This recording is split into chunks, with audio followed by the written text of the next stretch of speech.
Hi, everybody. I wanted to talk with you today about some reference points that you'll need to understand in order to do music theory.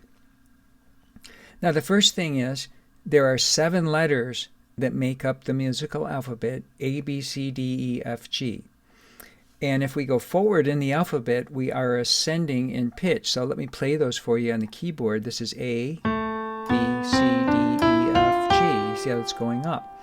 If I go backwards in the alphabet, I would descend on the keyboard. G, F, E, D, C, B, A.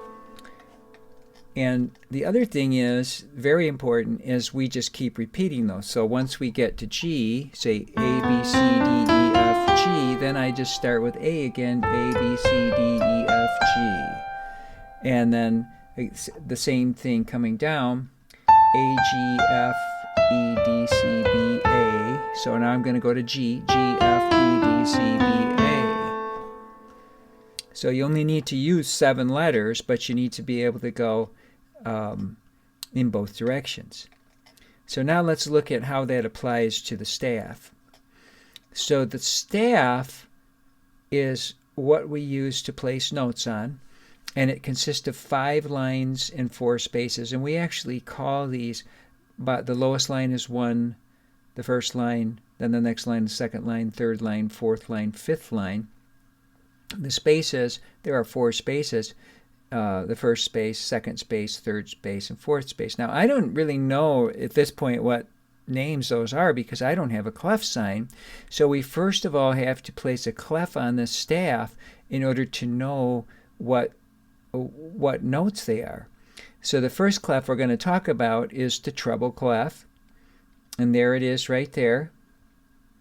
And you can see it looks like that. I have another video that talks about the keyboard and drawing treble clefs that I want you to see after this, but I'll just show you what it is for now.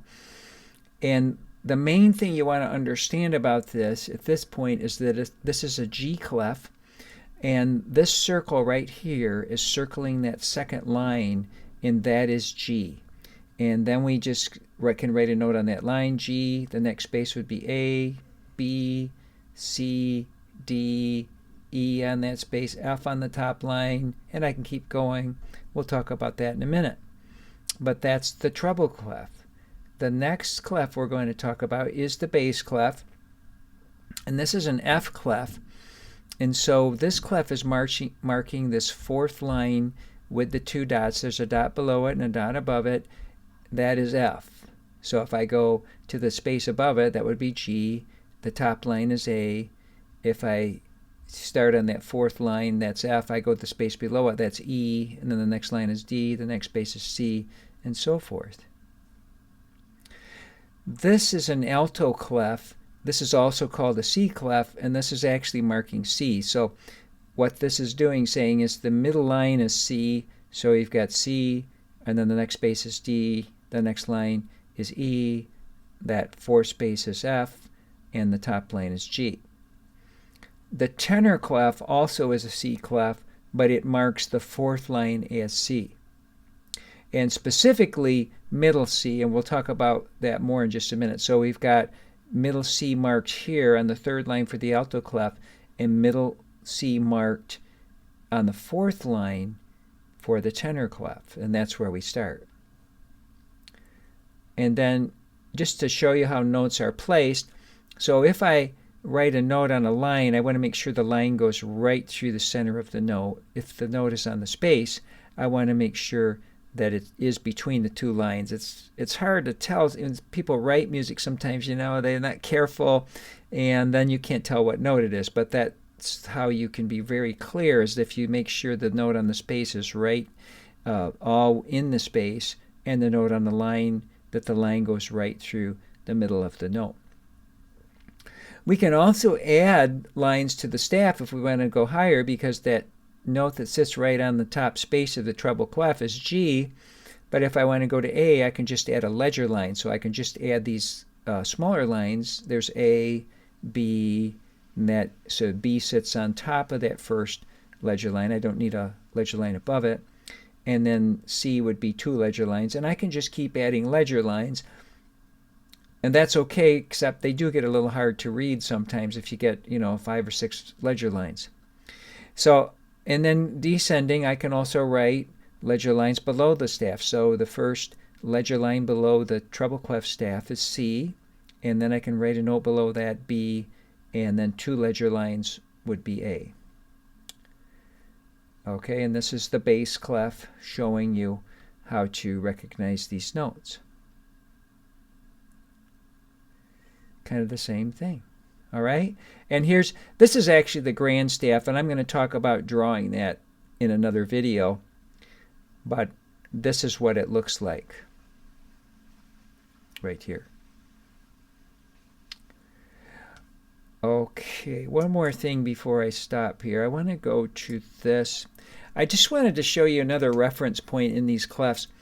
So this is middle C, that note, and all of these are the same note. So in treble clef, middle C is the first ledger line below the staff. It's that note.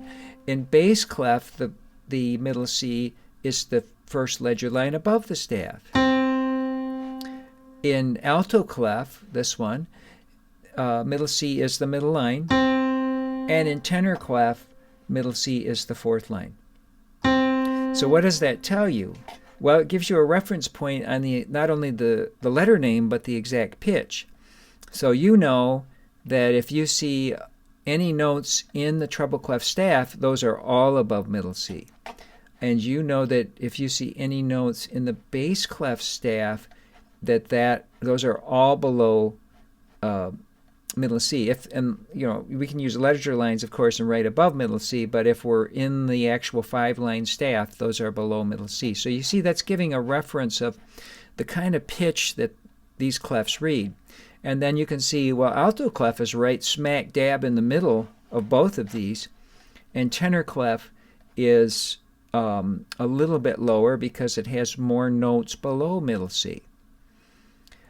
Now, what I want to tell you is you want to become extremely fluent in treble and bass clef. If you already are, that's fantastic. But you may be familiar with one, but not the other. So you want to become automatic in treble and bass. Tenor and alto clef, I want you to know, I don't expect that you're as fluent necessarily. Although if you do, and you are, that's fantastic. The better you know these clefs, the better off you'll be.